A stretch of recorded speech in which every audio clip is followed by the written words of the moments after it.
Hello and welcome to another episode of the Fivestar Feed. I'm your girl, Fe Lynn Soleil. Happy Wednesday, everyone. And of course, I got my good old here, Uncle Fishy. Uncle Fishy, how you doing today? I'm doing good. I'm a little groggy. I just woke up, but I'm happy to be here. I'm excited. I'm looking forward to the show.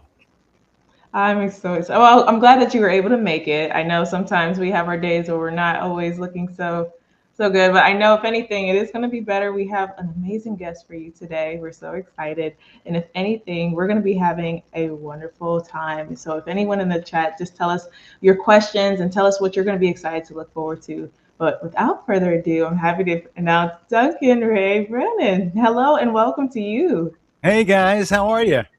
Doing good. So excited. I'm so used to Tony being here to lead things. So I'm kind of like, hey, I actually get to lead things without like my big brother I jumping in actually and get to like talk without being run over by. So who's the great guest that's going to be joining us today? Hi. That's for later. At first, we wanted to talk. It's you. Get you out the way.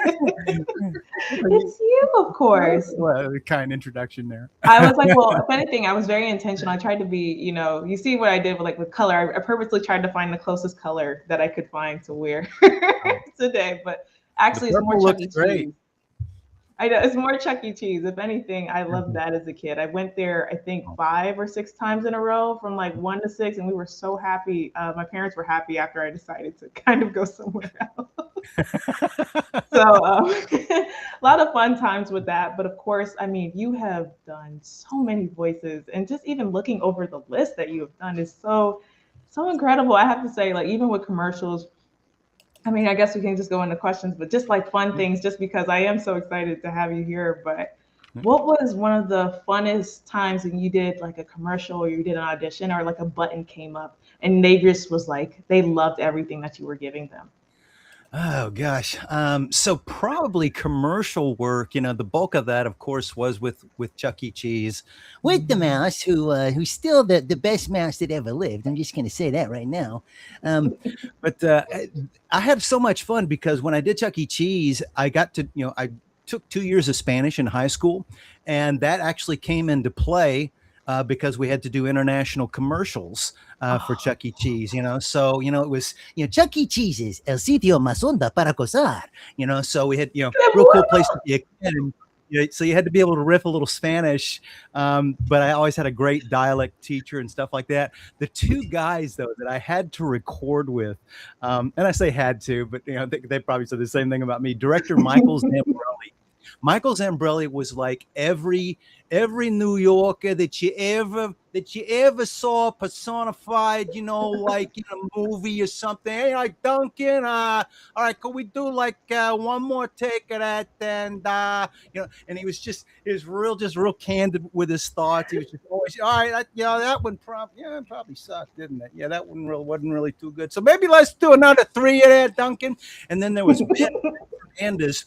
He was like the translator between the 2 of them. He was very polite. He's very well spoken. He's like, so what I think Michael is saying, Duncan, is that we're going to do maybe another triplet. If we could do that, please, that'd be great.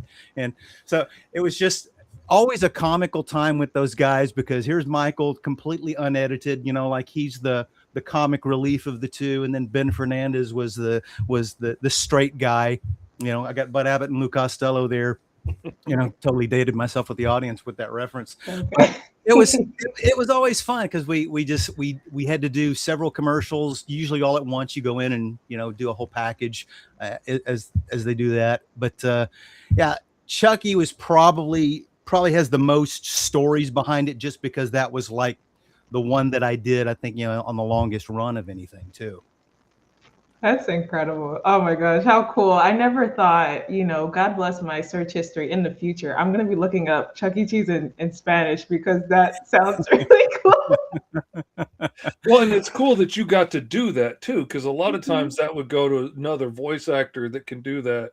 And that's really cool. That's really neat. And it was just one of those things that just kind of came up in the studio at one time because they were like, hey, Duncan, So we're looking at maybe like doing some commercials in Spanish or something, can you do any of that, or do we need to find somebody else? And I was like, yeah, I remember most of my Spanish from Miss Kimball, La Escuela Superior Richland, so Richland High School. And she had this big personality too. And I guess that's one of the things that kind of got me into voice acting to begin with, is I was always studying personalities when I was a kid, even when I didn't realize it. The gift was already there and so forth. And so if I was watching cartoons, I was mimicking cartoons. I grew up watching Hanna-Barbera and the Wacky Races and, Dick Dastardly and Muttley and all of those great voices. And then in the 80s, watching, Alan Oppenheimer as Skeletor, and Masters and all of that. And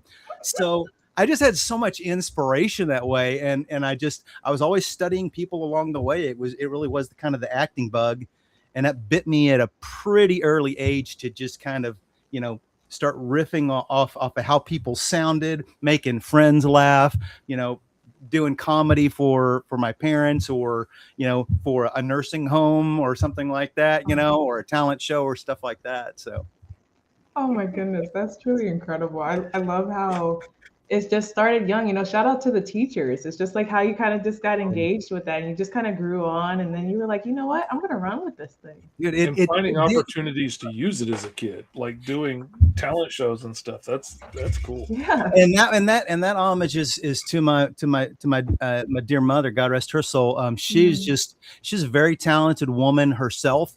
And I think she had the gifts also. She was a very good artist. She was an amazing photographer, built an entire professional career just doing that. But she had the acting bug also, and she never really got to pursue it. Grew up in a real staunch religious background, and in the 50s there and so forth. It was kind of frowned on. Acting was the more seedy profession. And all that kind of stuff. And so when she recognized the gift in me, I mean, she had designs like, we going place, son. And so she started seeing that and encouraging me to do talent shows and start memorizing stuff. I grew up, cutting my teeth, memorizing Bill Cosby albums, entire sketches and stuff like that. And so I'd do stuff like that. And then, I could, still to this day, this again, you start recognizing the gifts. The first thing I ever remember doing acting wise when I was a kid, it was like first grade, and I played Hans, a little boy from Germany, and I had to do this little Christmas speech, and I'm there in my little outfit, and I've got my green hat on, my suspenders, oh, the whole thing, and it's like, I'm Hans, and I'm from Germany, and Ireland. People have Christmas trees for every member of the family, and I realized at that moment how quickly I could memorize something, because when a teacher was reading another kid for the part, she read it like twice, and I had it. And the kid after 5 or 6 times, he couldn't remember it. And finally she said, okay, well, since I don't think that you're going to be able to do this, can anybody else do this? And I was just like, I can do it. And and everybody just kind of went, okay, that's kind of cool, and it just kind of took off from there. And then, my little brother started doing some stuff with me later on. And one thing led to another. The voiceover thing really kind of kicked into gear though. I think the most fun, because I think our era, I'm just, make everybody jealous out there or by comparison, but I thought we had the best cartoon era, period.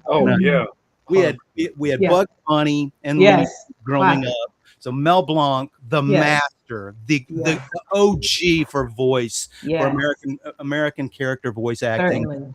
He was the bomb, and I thought he was amazing. Every voice that he did, and then 80s come along. You got G.I. Joe, you got He-Man, you got all those and so forth. And it was so inspirational to me. And my brother and I just decided one day, I was like, let's do our own stories. And so we got out the recorder, the cassette. Slap the tape in. But I remember I was like, well, let's do sound effects and stuff. And I didn't know what a Foley stage was. I just knew we had some stuff.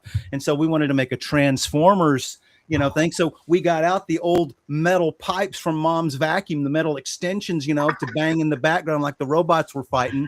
Pulled out a Star Wars musical score album that I had, to do underscoring in different parts of it, and then just sat there and impromptu a scene back and forth for a few minutes. And then went, okay, you want to record it? Let's record it. And that's how it all really kind of got started, of just really recognizing I like to do voices and it's fun. And then I would play them for my mom. And my mom was just kind of like, where's all this going? And then I wish I could go back and get some of those tapes I made when I was a kid. Oh my god! Because I did the exact same thing. And we'd have the record with the soundtrack to movies and stuff. Yes. Playing that in the background and clanking and banging things and that's the thing. I love the whole creation of it, and from how they made the special effects and the models and things to how they did the Foley art and the sound. And then I started being able to listen and really break things down, and sounds that got reused and stuff like that was just fascinating to me. I feel like you're talking about my childhood, because it honestly, I do so many of the same things. Yeah. And my mom was an artist as well, and didn't get the chance to express it and really encourage me. But she understood my art, being able to draw, which admittedly, when I was a kid, that just meant I could draw a better dragster than the kid next to me out of 2 different sized circles in a triangle. It wasn't that good. But the encouragement led me to spend 50 years practicing and get good. And but when I would be reciting word for word all the commercials and stuff that I had memorized, she was very much less impressed with that and didn't know what to do with that. It's like, you just watch too much television, son. I remember the look on her face when I am repeating all the legal jargon at the end of some commercial for a lawyer that'll get you your license back if you got your license taken away for drunk driving. They'll fix it for you back in the day. And just the look on her face, she's like, yeah, that's good. I'm proud. When does he shut down? Yeah. It's almost time for bed down, buddy. It's time to go to sleep. So go to bed?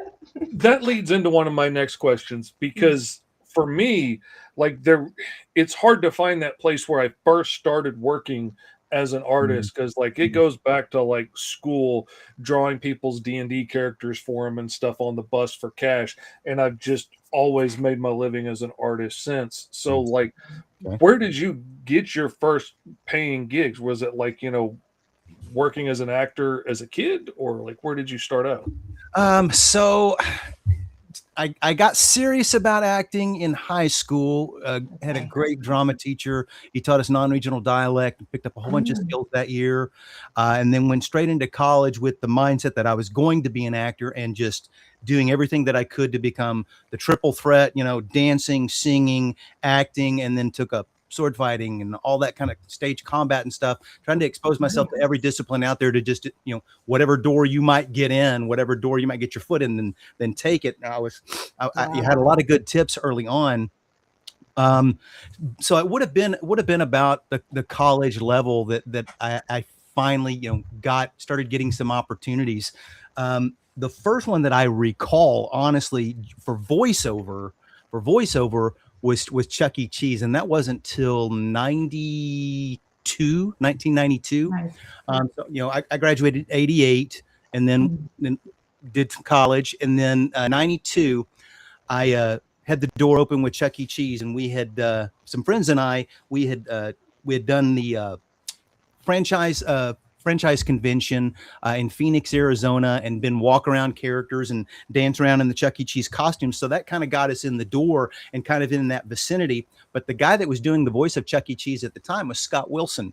A lot of anybody in the audience that is a real Chuckite, a real good old fashioned Chuckster knows that name, Scott Wilson, because he was the guy, who was back in the 80s, and he had kind of the scratchy voice and all that, and really brought it to life. I think he gave such a great and full-blown characterization, had that vaudeville feeling to it. Chucky was just getting rid of the stogie at the time, trying to go a little bit more mainstream and all of that, and then he switched it for the tuxedo and all of that, and trying to just get a little bit more mainstream, I think.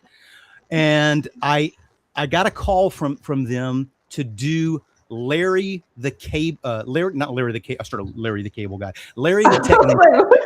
Yeah, no, yeah. I had to give him my left lug nut just for that. No, not him. Larry the Technician. He was this new character they wanted to introduce in between stage show. You know, they had the screens all over the showroom, so he's going to be an animated character, like he was a grip backstage. And they showed me a picture, as they often do. You don't get any rehearsal, you don't get anything beforehand. Here's a picture. Give me something on the fly. This is when you know if you're an actor or not. And he showed me this picture of this guy with kind of this buzz cut. He's got round glasses, and he's got the classic nerd, you know, pocket holder with all the pins and so forth. And he's on a ladder, and he's got all these wires in his hand. And I was like, well, let me see here. If I connect this wire to this wire, whoa! You know, and he's supposed to get electrocuted, you know, the first time he's making this appearance and all this. And so they loved it, and they're like, great, go with that. You know, now let's just record several. So Larry the Technician was the first thing that I ever recorded, strangely enough, for Chuck E. Cheese Entertainment, CEC Entertainment. And Scott Wilson was there actually directing the session, because he was doing a lot of the production at the time too. So I got to meet him, got to do that. And then within less than a year's time, the door opened to audition for the part of Chucky. Wow.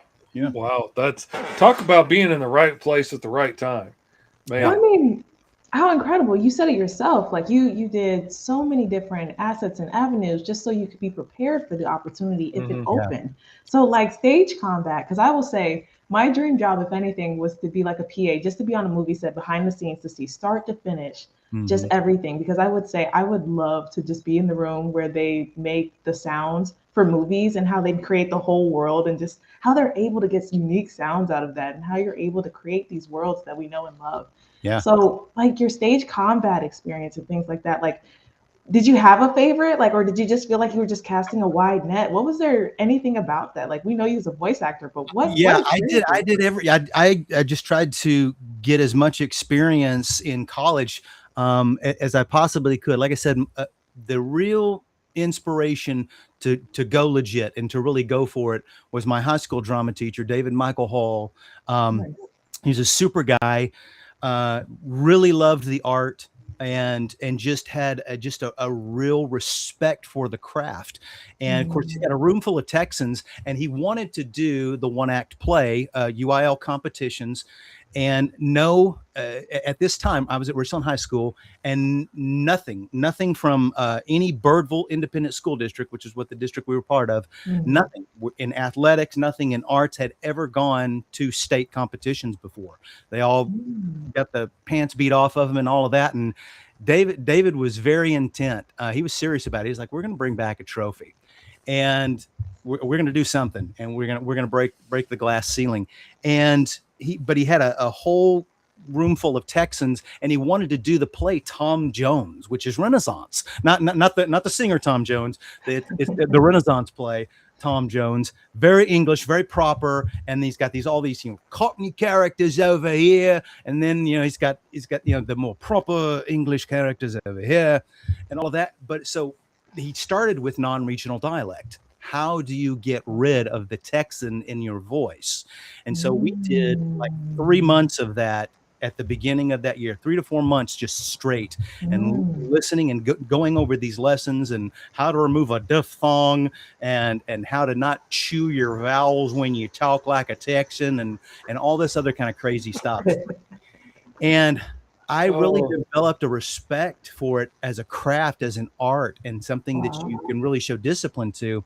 And then we started just killing people in our competition. We took it all the way to state. We did not win state, but we took it to state. That was the first time Birdville Independent Schools had ever gone to state. So it was a big deal for us. It was kind of our Hoosier moment. Hoosiers that actually come out, I think, earlier that year.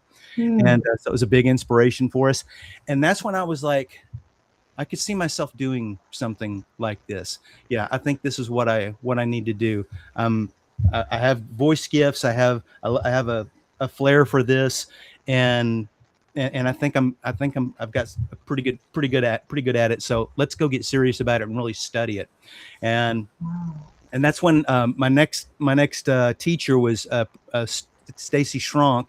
He was an associate professor of arts, and he was tough on us. He was like a drill sergeant. Yeah, he could be real sweet, and then just, let me tell you something. If you want to make it in this business, you better get serious about it, because that was awful.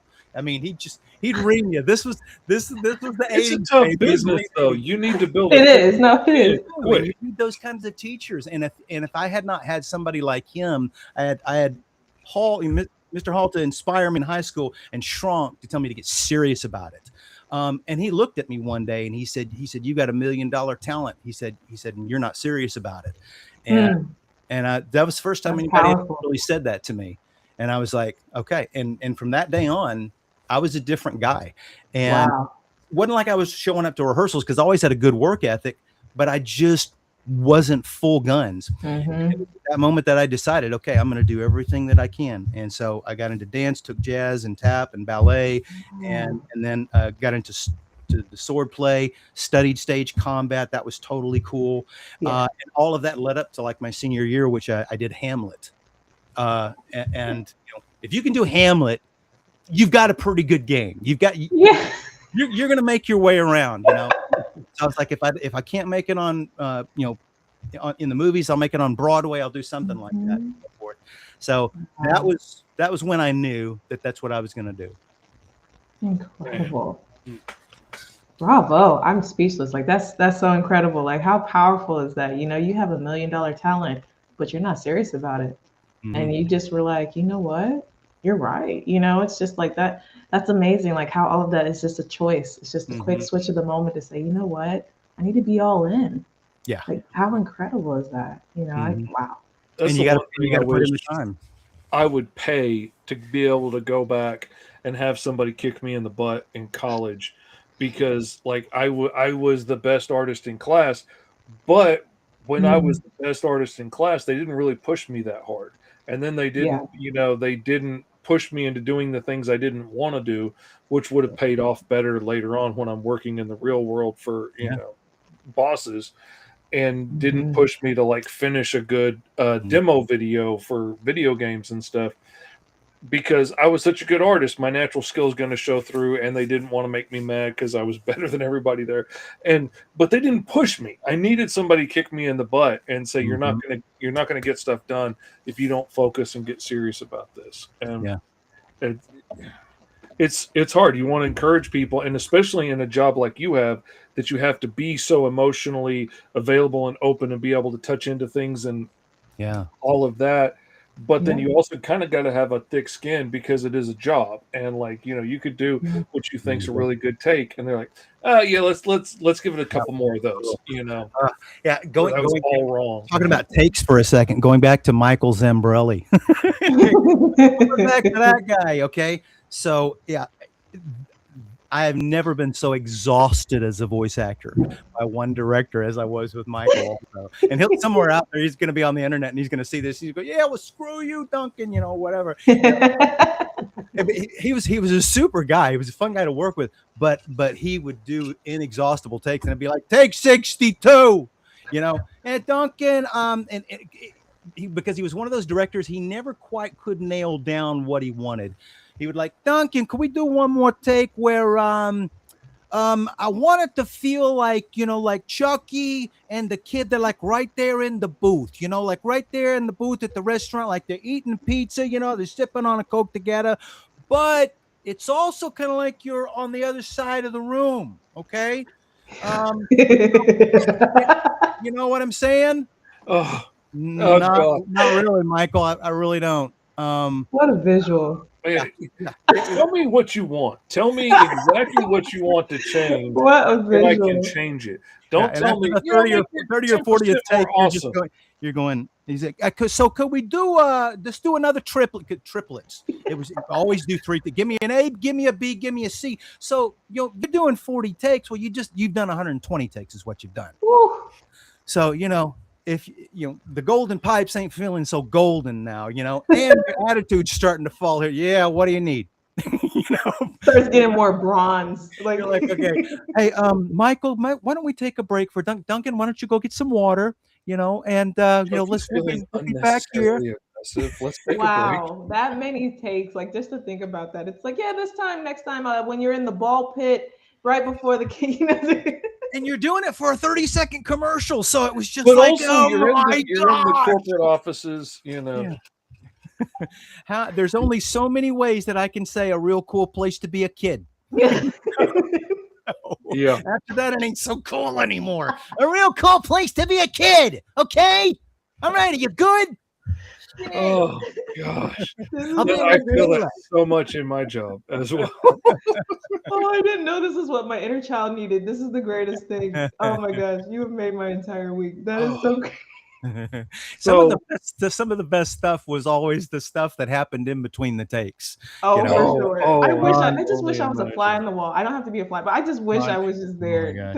I love things like that. I love behind the scenes. That was one of my favorite things as a kid to watch, like for movies and things like that. I would watch every single thing, the commentary, the director's uncut, all of that, because I wanted to see that stuff. So I love hearing stories like this, and that's incredible. One of the really cool things that I like to share, whether at cons or whatever, when people are kind of talking about the evolution of the career when it starts to happen. So I landed Larry the Technician, and at the end of '92, I'd heard that they were going to audition for Chuck E. Cheese. They were re-auditioning the voice. Want to go mainstream. They want him to sing. They want him to do all this stuff now, and I was imitating. I was with my friends, and it was on that franchise convention thing that we were doing. And there was a one of those old plastic souvenir microphones that has the echo effect in it that you could get from the Chuck E. Cheese restaurant. And they had it was a goodie bag in the back, and I pulled that thing out, and I just started impersonating, Scott Wilson's voice. And my two friends, Jeremy and Robert, were in the front driving, and they just kind of started doing this double take at each other, they're like, dude, that's pretty good. You ought to audition for that. And I was like, what do you mean? And they're like, well, they're going to audition for that part. I was like, what do you mean? Scott's awesome. No, they want to do this and they want to do this. And I was like, I don't know, dude. Now, so many things were converging now at this time. I'd become a Christian in college. I had been in acting, but I had reached this real kind of real life crisis moment. I had all these bad circumstances in my home. My parents were divorcing. Life wasn't going good there. All sorts of bad situations there. And so I was really throwing myself into the craft, and it became kind of a vent, as it were, and so forth. Some friends led me to Christ. And then I felt like I was supposed to put the art down. I was like, because I felt like I had the conviction that I was just doing it for me, that it was just about me being in the limelight and me getting the glory and all that. And so I laid it down for a year. Wow. And my friends had a Christian band and all this kind of stuff at the time. And so I said, you know what, then I'll just serve you guys. I'll be your roadie and I'll be your sound guy and all that kind of stuff. And so I just started following him around. Well, a year into that, they turned around and they asked me one day, they said, we really feel like you're supposed to sing with us. And I was like, are you sure? And they said, yeah. So I picked up the craft again after being a year away from it. Wow. And just feeling like, honestly, just feeling like God had just emptied me of my pride, my vanity, just wanted it to be all about me. And I came back to the craft with a different vision. I was like, I want to bring people joy. I want to lift them up wherever they're at. I want to do something with that makes impact. And it made the motivation made all the difference in the world. Wow. And that's when the doors blew open. That's when Chuck E. Cheese came along, and I landed that. Wow. I met Bob West, the first voice of Barney the dinosaur, who was doing two of the other Chuck E. No way, yeah. He did Pasquale, and he was doing Jasper the dog. So doing those two, the passenger of Pasquale, and then he's doing Jasper. I can't mention a voice without doing the impersonation. Sorry. Exactly. I love that. And so that's how I met Bob. And 4 years later, Barney was exploding. They were wearing Bob out, and they needed to find another guy who could match him. Wow. And they had been doing a national search, come to find out, and just they were not having any luck. And they had asked him at one point, they said, "Can you suggest anybody? We can't find anybody." And he was like, "There's a guy that I do voices with Chuck E. Cheese, Duncan Brannan. Maybe you ought to talk to him." Wow. And one of the people at Chucky, I was now working at the corporate office and programming the robotic shows too. Still doing the voices and stuff. And she came in, Shelly Atkins, and she came in and told me, she said, "Hey, they're auditioning for that out at Las Colinas Studios. You ought to go out there on your lunch hour and do that." And I was like, "You know what? Let me talk to my wife and let me see." And my wife was like, "Shh, go do it." Went out there on my lunch break, stood in a whisper booth and just worked that voice with Bob 9 ways to Sunday. And it was a few weeks shy, I think, of Christmas. And I got a call from the executive producer, Jim Rowley. And he said, "We want to offer you the job." And so I landed Chuck E. Cheese, and then I landed Barney. And then in the middle of that, Funimation, Gen and Cindy Fukunaga had started their whole venture. Okay. And Jap Anime, as they called it at the time, was making its big play right here in America. It had been with Battle of the Planets or Star Blazers, but now it's really moving in with Dragon Ball Z. They're trying to really take the market. And Kakarot. Kakarot. And I went and Chuck E. Cheese decided they wanted to do a home video. They'd never produced one before, and they asked Funimation to be the producer. That's how I met those guys. Oh. So so I go in. It's the domino effect that's happening here. I mean, if anybody out there doesn't believe that your life is guided by a higher power, you sit down and talk to me for 5 minutes. The alignment, okay? It's so real. It's insane. No, honestly. Yeah. And I had no agent. I had no demo. Wow. All this, I had nothing, and I didn't even have the money to do a demo when I first did. I just did one on my own and ripped it in the garage. You know, sounded just God saying, "Here, so take this." Okay, take that. Totally. I landed the trifecta, the biggest gigs that I ever landed as a voiceover, and I got presentation later on. But the biggest gigs I ever landed, God got them for me. Totally got him. He totally landed them, hook, line, or sinker for me. And anyway, that's how I met Christopher Sabat, you know, and Barry Watson and Daniel Kokenauer and all those that were getting things started there. And I recorded a session for Chuck E. Cheese. We had to record all of the stuff for it was the Galaxy 5000. Okay. It's still out there on YouTube, has a cult following, you know, it was all recorded before in front of green screen and stuff like this. And the day we went to record that thing, oh my word, is 102 in Texas. It's the middle of summer. Oh, goodness. And Funimation's just getting started, and they're in this bank building, and they're on the 3rd floor. They got one suite, and the AC is out in the building too. And I've got a record of all things in a whisper booth with no ventilation. Oh my gosh. I get there, I walk in the building, and I'm like, "There's no AC in this building. This could be fun." And I opened the door to the suite, and all of them are standing there sweating. There's fans, there's box fans everywhere. You know, they've got an igloo full of Avion over here, and they're just like, "Dude, you're gonna give me a heat stroke just talking about it." Yeah, we're so sorry, dude. This is so unprofessional. We don't have any AC, but we really got to get this recorded today. I've never been so glad that I took time to pray in my whole life. Wow. Because I know what kind of a stinky attitude I have as a human being if I don't. But we went in, we started recording, literally in between takes. We just throw open the booth's door, let the steam out, slam an ice cold bottle of Avion. They'd stick a fan back in there and on me, apologize about 6 more times.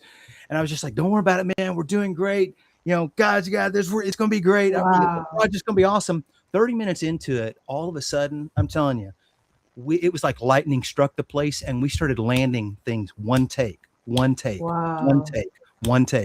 And after what I just talked about, 5 minutes ago with, take 60, you have no idea, especially when you're doing this, how much, one take. And we just landed, and we got through with the session, and Barry Watson and Chris and everybody's sitting there, and Barry looked at me and goes, "Dude, you're a one-take wonder." And I was like, That's a good name for a production company. That became the name of my production company that day. And as I was walking out of the session, Barry Watson followed me out and he said, "Hey, have you ever done anime before?" And I went, what's an anime? And he started explaining it to me, and I was like, "Yeah, send me an audition, man. Let's do this." And there you go. So there it is, from Chucky all the way over to Funimation, and then I just kept going. That is so incredible. Like, wow. Like, you keep making my week so much better, because it's just like, even with alignment and things like that, the fact that you literally put your craft down for a year just so you could be in proper alignment, and the fact that once you picked it back up, that's all she wrote. It was just like, it went on nonstop. Like, that's incredible. Yeah, because I was like, this is what I've trained to do my whole life. What do I do now? If God didn't give me a green light to pick this thing back up. And so when my friends Robert and Jeremy told me to audition, I was like, I got to pray about it, guys. I literally, and so I did. I spent like the next 2 weeks praying about it. Felt like it was okay. And then just went out and just made the best demo that I possibly could, having no idea what a demo is even supposed to be. Sent it off. And then I got a call 2 weeks after. It was like 2 to 3 weeks to the day after I got, I'll insert this. I was having a Bible study with my friend about 2-3 days after that. My friend Robert again, just a real strong believer, great faith, and we're just sitting there, just kind of going back and forth, and we're looking at the Bible and just reading a little bit and praying. And all of a sudden he stops, and I mean, it was just like a holy moment. He stopped and he looked up at me and he just went, I believe God's telling me something he wants me to share with you. I was like, okay, what's that? He said, he sees your heart. You humbled yourself when he told you to humble yourself. And you laid the craft down, you laid it down in obedience, and he's giving it back to you. And you're going to go into this industry and you're going to be a light for people, man, because you're empty of yourself now. And I was just like, wow, well, I guess we'll know pretty soon, huh? 2 weeks later from that, I got a call, and it was the director of entertainment and vice president over construction, who was directing all of the entertainment department over the other guy, Gene Cram and David Robinson. And they offered me the job over the phone. I was so excited. I'm screaming, I'm shouting hallelujah, running up and down like some crazed fanatic. And they're just like, we're really glad you're excited. Who did? Cats that's part for, But it was like, a year later, Dave Robinson, just in our witnessing and just sharing Christ with him, he became a follower of Jesus. And then Gene Cram gave his life to the Lord a few years later.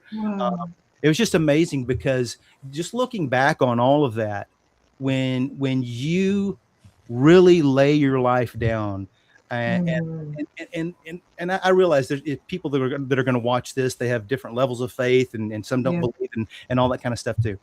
All I'm saying is that everybody's got some amazing gifts inside of them. Everybody. You got something inside of you that can change the world. And if you will humble yourself and you'll lay it down and just empty yourself of you won't believe the kind of doors that will open.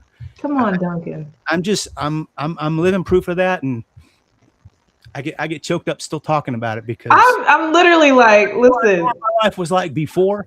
And literally, before things really started taking shape. I mean, I was suicidal before I became a Christian. The situation was horrible. All that stuff. I know what my life was like before. So I know what the BC and the AD was like before Christ and after Christ. And when he had the gift and he had all of my heart, that's when life really took focus. And I mean, it just shot off like a rocket. And just some of the other doors that opened just because of that. Yeah, it's a night and day difference, and it's hard to explain to somebody who hasn't been through it. It's kind of like I always thought my dad grew up in the world of black and white, and I would ask him, like, what was it like the first time you saw orange? And he's like, I don't remember, because to him he was a baby. And I was like, how can you not remember seeing orange for the first time? Like, how can you not remember blue?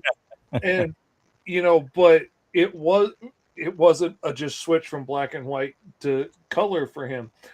But like, I remember that point in my life where everything changed, and all of a sudden I started seeing color.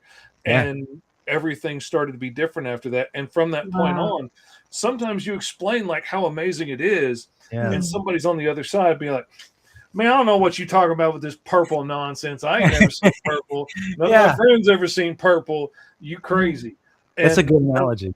And I'm like, dude, man, the purple and the green, really, and it's beautiful. But it just, I'm really touched because our stories, I swear you're telling my story, dude. Listen, but that's a beautiful thing of that. Picking it up.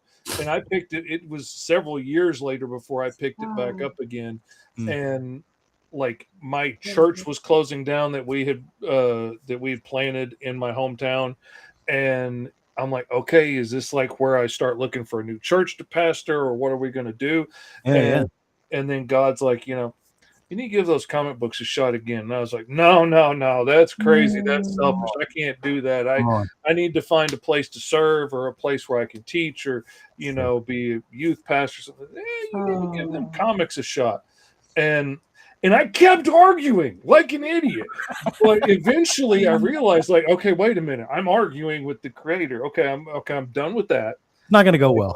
It doesn't make any sense to me, and it doesn't feel holy enough or righteous enough. But if you say it, I'm going to do it. So, okay. But by this point, all of the pride in me and how special I am and how great I am for being able to do that, all that's long gone. So when the opportunity arose to get a job inking on a little bitty comic book that sold like 60 copies on Kickstarter that nobody's read, I made best friends with the letterer on that job. And then next thing you know, he hires me for a little thing. And because of my work ethic, and when I realized Fivestar, Tony's character, who's putting on the Fivestar Con, he was in this little 8-page short story that I was doing for my buddy with some of his other friends' characters. And I got done with the 8 pages. It's great. And then I get a message back from Eric, who had hired me. And he's like, oh, Tony just noticed those little red belts on the side of Fivestar's costume down there. I had forgotten them on every panel, every page. Those are missing. Goodness. And Eric was like, you know what? It's not that big a deal. Tony will be okay. And I was like, no, man, it was in the references. I missed it. I'm going to fix it. So I went back and fixed every panel on all 8 pages. And just that little thing of doing that showed my work ethic and how committed I was to the product that I put out. Wow. And then everybody on there hired me to do their jobs. I did 3 issues of Fivestar. I've done like 9 issues of the Sentinels for my butt. And I've got a career now of working with amazing people that are great to work with, that bring me a lot of joy. I've put out 20 of my own books. I've worked on 134 books in like the last 7 years since then.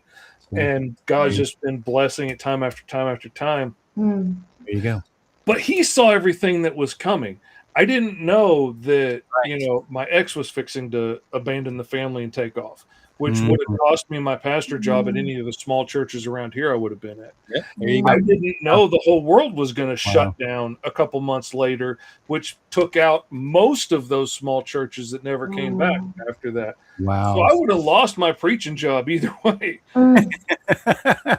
But here, all of a sudden, I'm drawing musclemen in their underwear beating each other up all day through the pandemic, and I'm getting paid like crazy because every time a new stimulus check comes out, jobs come flooding in, and I'm like, you know, you're supposed to pay your rent with that check, but I'm happy to pay mine.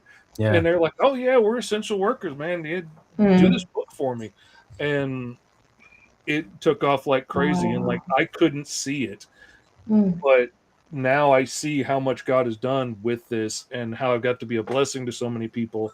And, you know, it's a whole ministry field in and of itself. And it's amazing to get to be a blessing to people in it and get to take care of people and help nurture people the way I wish somebody would have been there to help nurture me.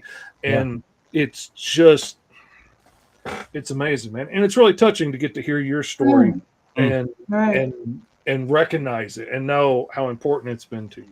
Thanks, man. I love it. Go ahead. This is a masterclass. This is honestly, I didn't think we were going to get it. Wow. We went deep. We went fast. I'm cool with that. I love that though. I eat that up for breakfast. I want to share another inspirational story along this line because you brought up COVID. And I want to tell you, it was one of the coolest things, because a lot of times, again, we trivialize the gift that God gave us. We trivialize it. We say, well, it's not that. It's I'm not in a pulpit. I'm not, I learned a long time ago, just reading the parables of Jesus in Matthew 13 and looking at and how he structured a teaching and so forth. I went, you know what? He was a good storyteller. He wasn't just a teacher; he was a storyteller. Every time, and it said there, he never taught the multitudes without a parable. In other words, he was always telling stories, and he was always using the icons of their culture. Farmers and merchants, and all, fishers, and all this kind of stuff. He was always using all this stuff that they were familiar with. That was the clay, that was the paint, and that was the canvas that he was using, and all that kind of stuff. And that's when I realized, I was like, you know what? That's what drama is. That's what movies are. That's what we're dealing with, the parables of our time. And I learned, you don't trivialize your gift, man, because you have no idea what the creator of the universe had in mind when he gave it to you. He asked, to get on the soapbox just for a second, in Exodus 3, he has this amazing conversation with Moses. Moses at the burning bush. Okay. He says, take your shoes from off your feet. The ground on which you're standing is holy ground. He starts having this conversation with Moses. I'm going to send you to Pharaoh. And Moses starts asking the question, well, who am I that I should go before Pharaoh? And all of that. Well, who gave a man his mouth? I will be with you. I'll tell you what to say. All this kind of stuff. And then he asks Moses this interesting question. He says, what's that in your hand? He's got the staff. He's been a shepherd for 40 years. For 40 years. He says, what is that? And I have a feeling he's kind of like, what do you mean this? The stick? And he says, throw it on the ground. We throws it on the ground. Of course, the miracle is it turns into this snake and it becomes a sign. The lesson out of that, though, is priceless, because that's the question. What do you have in your hand? Come on, Duncan. The key to start unlocking what you're supposed to be doing in this world is ask yourself, what did he give you? What is it in your hand? Come on, that's good. You've been a shepherd all these years, and now I need you to shepherd my people. I've given you the skill set to do it. What is that? Everybody out there has something like this. I'm telling you, everybody has some genius. Everybody has this thing.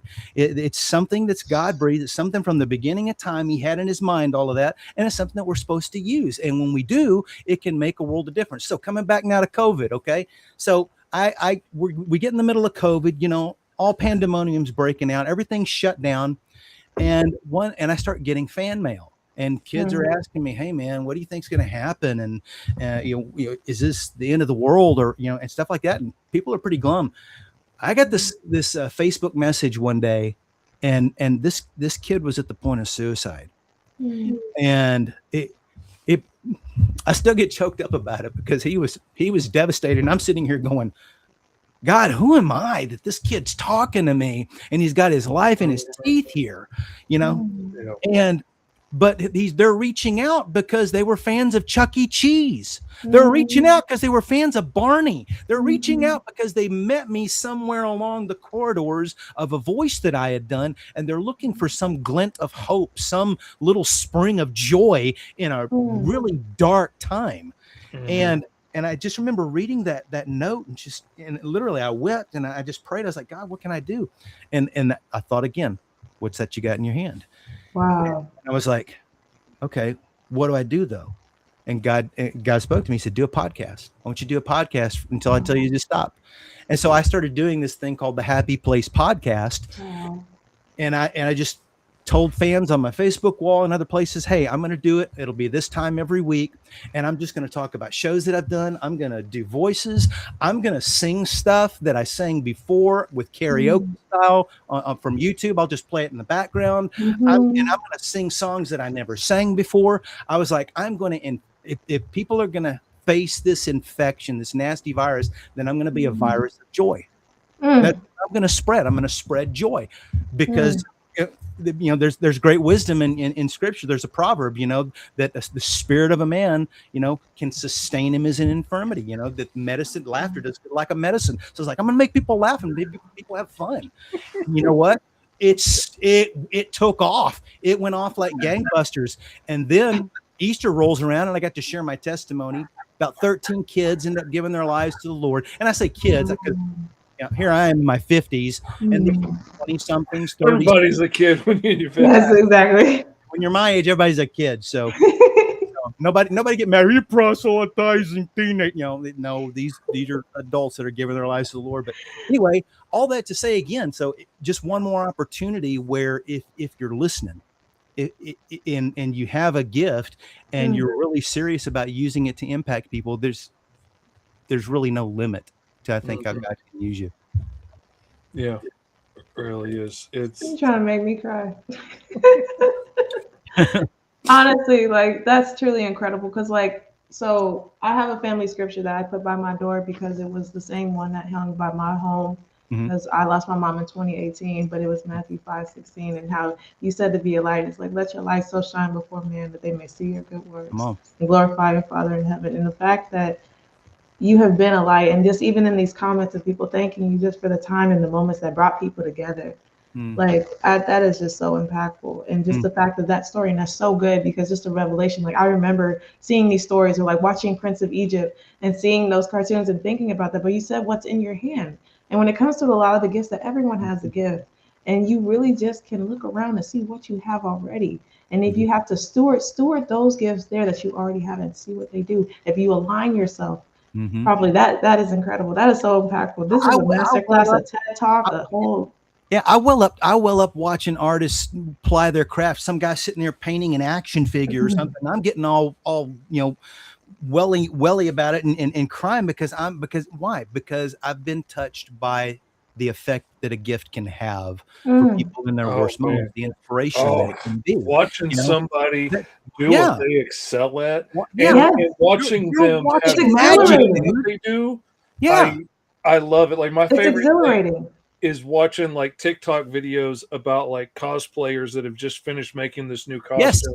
And I love following the ladies because there's always like this happy jiggle bounce at the end that they're so happy and just that grin on their face that they're so excited that they're getting to live out. They just put all this work into this thing. And now they have this beautiful piece that they've created that makes them look like one of their favorite characters, and that joy on their face when they get to enjoy that just brings me so much happiness. But like watching sign painters doing beautiful lettering, or people painting little miniatures, or people carving wood or carving stone, or like building things out of steel out of a junkyard. Next thing you know, they're riding around in this crazy little car. It's just amazing to watch people exercise the gifts that they have and the blessings that they have. And it encourages you to do the same. I think that's why it's so exhilarating, because just like you said, it's like a virus of joy because it's electrifying, because we're all connected. The way it wakes you up, this person is using that gift. You're like, whoa, how amazing this feeling is. Am I doing that for me? Am I doing that gift? Am I actually exercising that gift the way they are? What is my gift? Exactly. It's so incredible how infectious it is. It's great, and the more you get out there and do it, the more you want to do it, and it's cool. After doing voiceover for all these years, I'm in a place now where fans come back and they tell me, they tell you the stories of how they were inspired. Here a while back, I haven't done that many cons, honestly. Just never really got around to it. I only got started just doing it a couple of years ago. But the very first one that I did, it was 2024, and the very first one that I did, was it Fayetteville Comic Con. Oh, wow, that's right by me. Yeah, and it was fantastic. I loved it. Everybody out there was so gracious, so cool. They found out it was my first one too, so they were bound and determined that I was going to have a great time. I met my friend David Probus out there. So many really cool people. But in the middle of that, here comes some of these magical moments again. And this one gal, and I won't say her name because I don't want to embarrass her. But she's like, I'm going to be there, and I want you to autograph, my Chucky stuff for me and so forth. She comes up to the table. She is dressed like they call him Avenger Chuck. She's got an entire handmade purple costume. Her face is painted like a mouse and so forth. She's cute as a button. I got 2 daughters, and I'm like, you could be one of my girls. Come here and give me a hug. She got this cap turned around backwards like Chucky and all this kind of stuff. And we get a hug, we get a picture, and we're just kind of sitting there talking. And then she tells me, she's like, I just got to tell you, I'm going into teaching because of how you inspired me. I was like, what do you mean? She's like, I just saw the effect that you had on kids. Yeah, it made me want to first be a hostess in the restaurant and all that kind of stuff. And then I started realizing that I like working with kids too, and I like taking care of them. And then I realized that I can teach things really, really good. And so she said, so I'm getting my degree, and I just sat there shaking my head. Well, so another group of people walk up to the table, and I've got good friend Chris Rager from Dragon Ball Z fame, Mr. Satan. He's sitting over here, and Chris is this big personality, and he's stuff like this, and and he's watching this take place. This real sweet family comes walking up.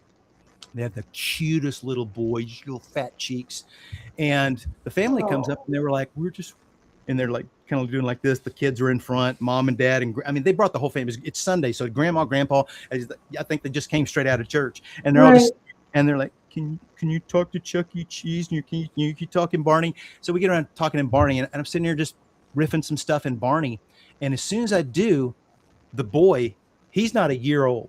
He looks right at me, and he goes, and he just starts coming at me. And I mean, here he comes. The next thing you know, he's in my arms, and I'm singing, I love you, you love me. And I mean, they're grabbing their cameras out and all this kind of stuff. Chris Rager's over here going. We get through, and we're all kind of teared up because there's just sweet little boys just melted like a Hershey's Kiss in my hand. They go walking off, and he goes, Chris goes, well, Duncan, I don't know about that, but that's one of the pretty freaking things that I've ever seen. Of course, he's not using these. Like, one of the coolest freaking things I've ever seen in my life, dude. I was about to over just start bawling, crying, and all this kind of stuff, man. It's just crazy. And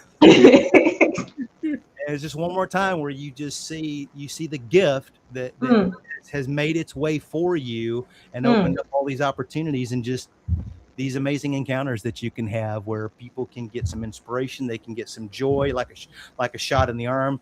They get inspired into a career to go down a certain path or whatever. I think that's what it's all about.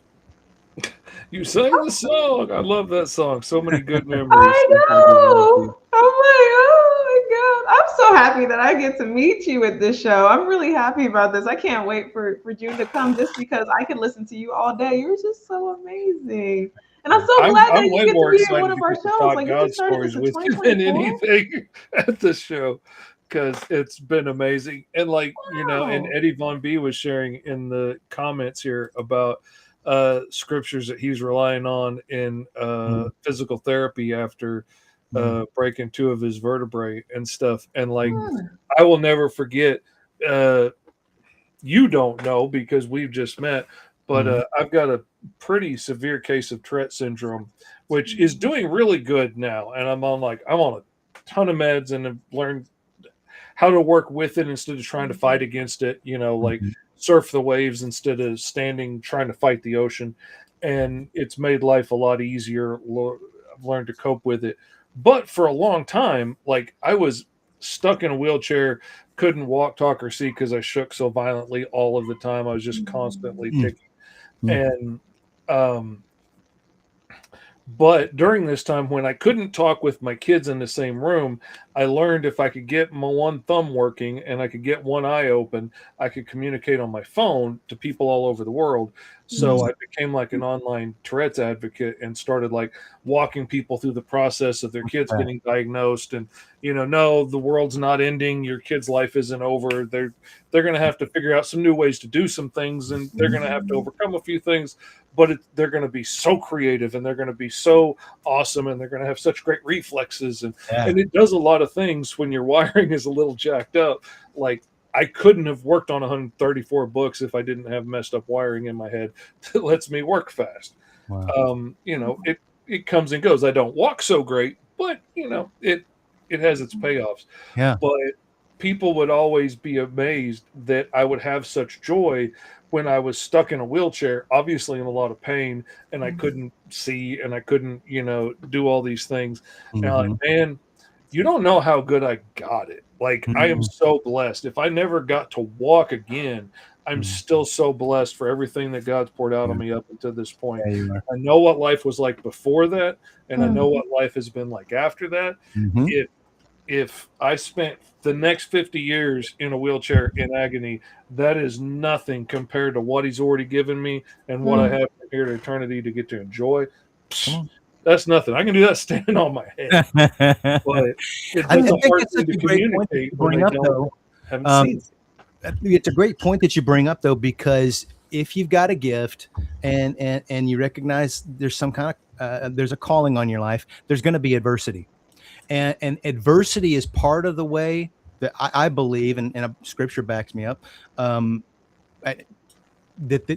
the way that God puts character inside of you.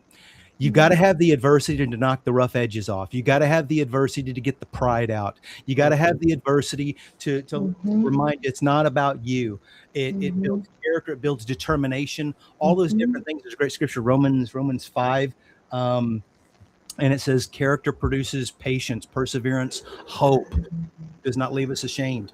And so there's the idea that if you're going to pursue, a dream, a calling, and use this gift, you're going to have the adversity. You got to take the good with the bad, and you lean into it. You don't run from it. You lean into it, and you fight a little harder. And if you get knocked down, you get back up, and you don't get one audition again. Go for another.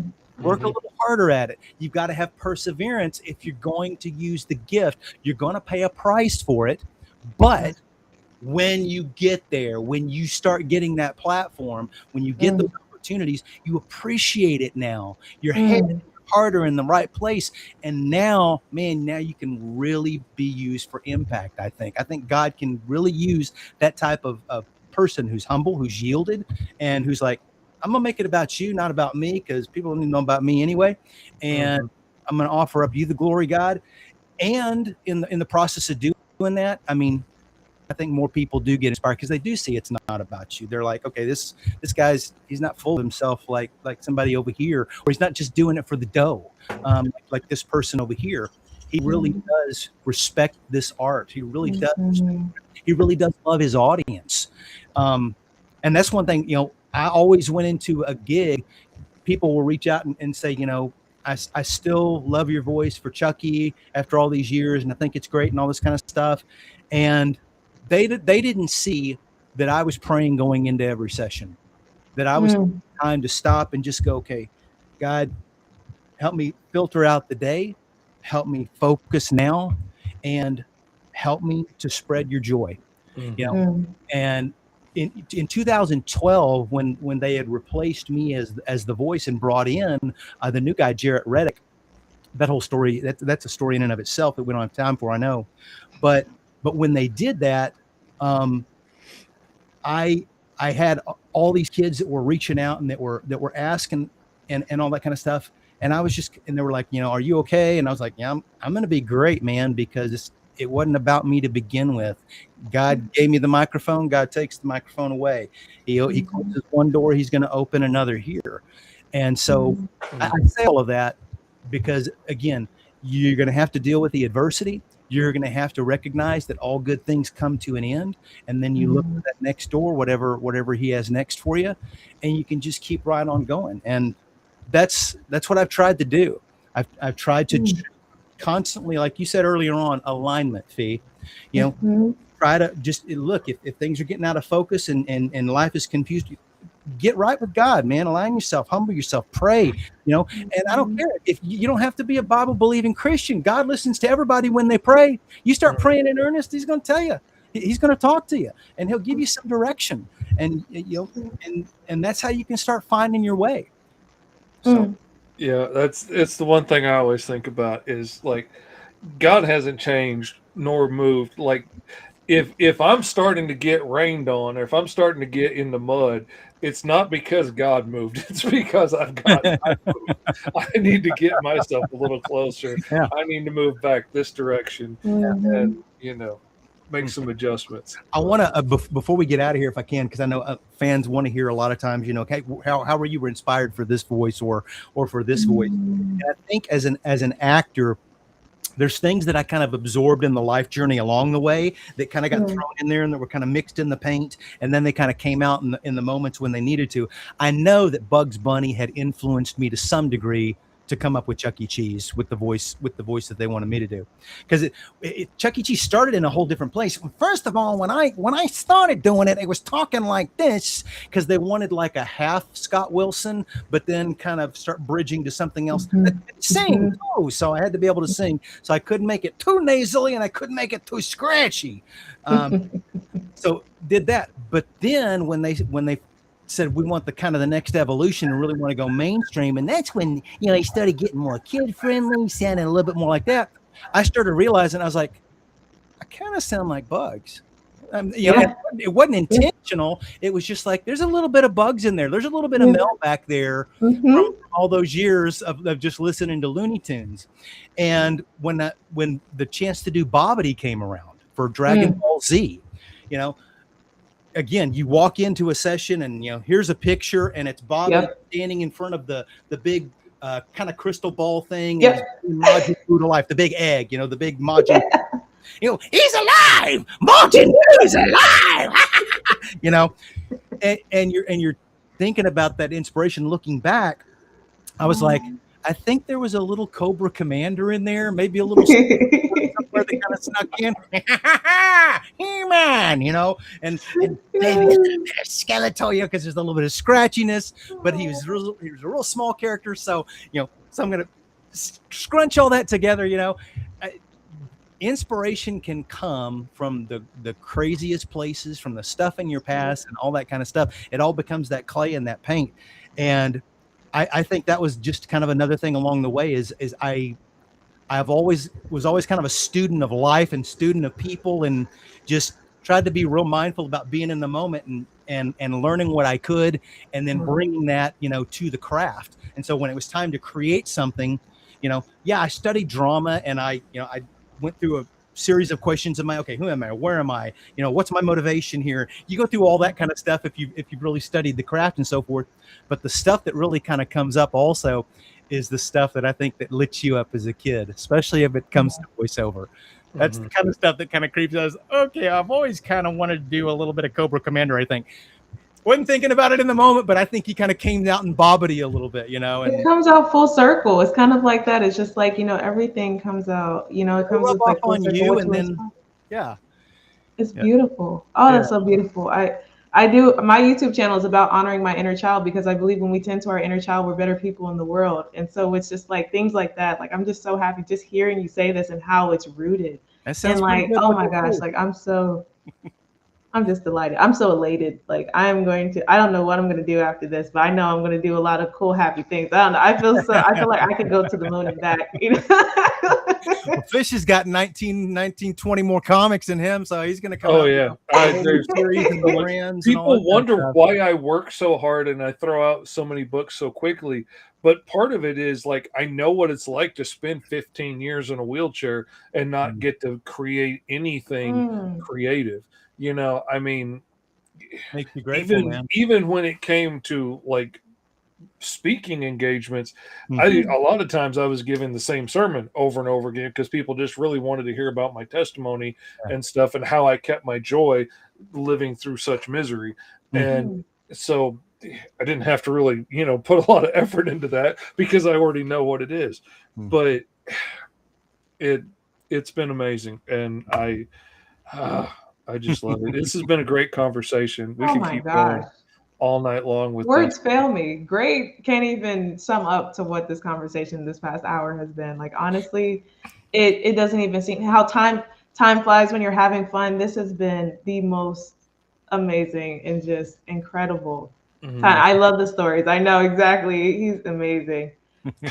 Yeah, it'd be great to see you guys in person. I can't wait to get out there and see everybody. I'm super excited. Again, I haven't got to do too many shows, so when I get out and do this, hug the fans and sign your stuff or whatever, or do an impersonation or share some kind of story or hear something, I love it too.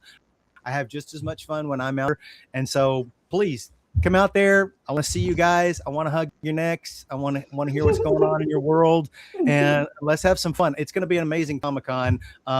Blake Davenport is my agent. He's spoken highly of you guys. Talks great about Tone. So I think it's just going to be fantastic. Oh, we're so excited. It's going to be a great show. I am so looking forward to this. I'm driving from Arkansas out to Dayton for this because I'm so excited, because this is going to be so much fun. Sweet. Well, I'm going to fly. I don't want to drive. I'm going to fly for this one, I think. Okay, you're going to fly. Yeah, well, hey, unfortunately, being a giant, I don't really fit in planes so easily. And the Tourette's, that goes over real fun on a plane. So, I try and avoid it like the plague. Thank you so much for coming on today. This has been so much fun. I am so looking forward to getting to hang out at Fivestar Comic Con, which you guys, if you don't already have your tickets, need to go fivestarcomiccon.com, get your tickets, sign up. This is going to be so much fun. If I can drive from Arkansas, you guys can come from wherever you are and come to the show and hang out. Get some autographs, get to meet Power Rangers, get to meet Duncan, get to meet all of the awesome indie creators are going to be out there, like Mike Watson and Kyron Silva's coming from California, and Danny J. Quick is coming from the East Coast. Travis Gibb is going to be out there. So many awesome creators. Charlie McElvey is coming. I just found out. I'm so cool, yeah. Because he does Spider Squirrel, which is one of my absolute favorite indie comics of all time.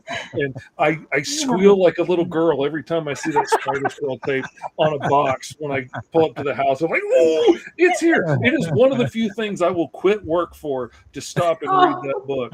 There's only a handful of books on that list, and that's high on there.